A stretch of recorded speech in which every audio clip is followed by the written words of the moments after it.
everybody. Happy Monday. So today we're going to be reading a realistic fiction passage called The Big One. Well, remember that fiction means that it's fake. It didn't actually happen. But what do you think realistic means? If something is realistic fiction, right, it means that it's fiction. It didn't happen, but it could happen. There's no magic or talking animals or anything like that. It's something that could happen in real life. It just didn't. So it says, click on the link to access the story. When you use the tools at the top, you can click full screen to see it bigger. If you are someone who needs the story read aloud to you, there's an option for text to speech. So I'm going to show you how to do that, but only use it if you can't figure out how to read it. If you can read it on your own, try it. So I'm going to click here, and it is going to take me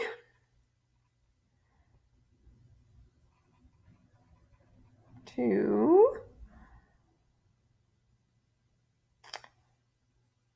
the big one. And you don't have to, it says log in, you don't have to log in, it's right here.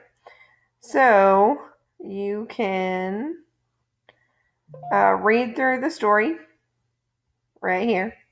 If you need it read to you, there's a text-to-speech or presentation view, read the story.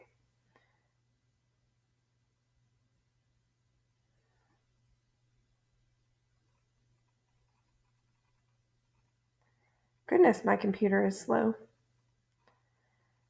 So you can zoom in, and it will let you read the story.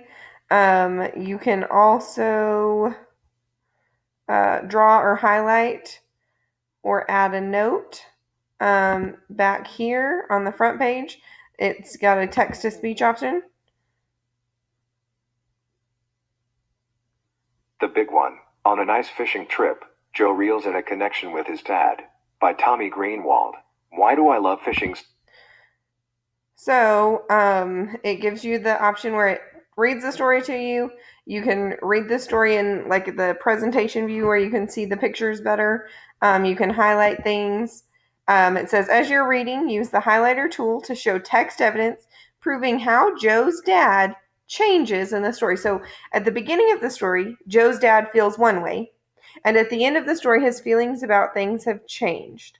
So I want you to highlight that text evidence to see. Then you're going to go to the next slide, and there's a plot. We've been doing this all year. So at the beginning of the plot, we always put our characters in setting. You're going to click to type, and it will let you type the characters and the setting. Please make it in a complete sentence. Rising action. Remember that rising action is the problem. So what was the problem in the story? The climax is the most exciting part. Oops.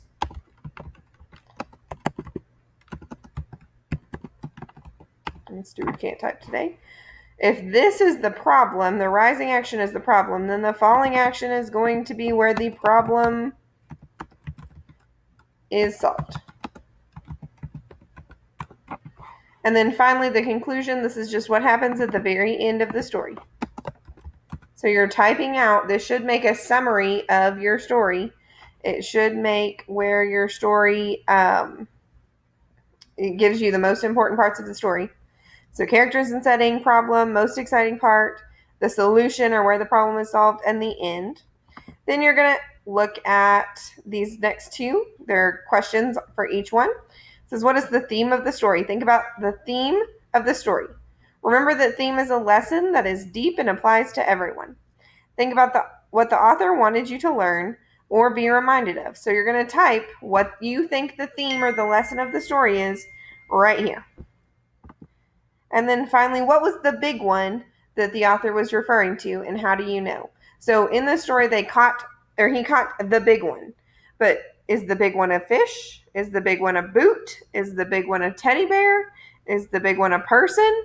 You have to kind of make an inference here. What do you think he's referring to when he says the big one? And how do you know? And then finally, don't forget to do 20 minutes of independent reading today. All right. Thank y'all. If you have any questions, just comment on Google Classroom or send me an email.